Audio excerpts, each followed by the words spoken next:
Hey everyone! In this video, I'm going to show you how to download Dodo Webview on your iPhone. I'll guide you through the full process step by step, making everything simple to follow even if you've never done it before. I've tested this method myself, and everything works smoothly. Before installing the modded app or game, you need to complete the following steps. First, open your device's settings and go into the General section. From there, look for Background App Refresh and tap on it. Make sure it's enabled and set to either Wi-Fi or Wi-Fi and mobile data, so the app can properly refresh and operate while running in the background. After confirming that, head back to the main settings menu and find Battery. Open it and check whether low power mode is enabled. If it is, turn it off, as this setting can restrict background activity and interfere with how the app works. Once both of these options are set correctly, you're ready to move on to the next step.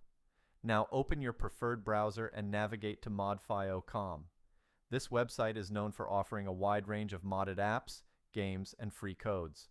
When the page loads, use the search function to look for Dodo Webview. Select it from the search results, and you'll be taken to a page with more information. Click the Download Modded Game button and wait. The download should only take a short amount of time.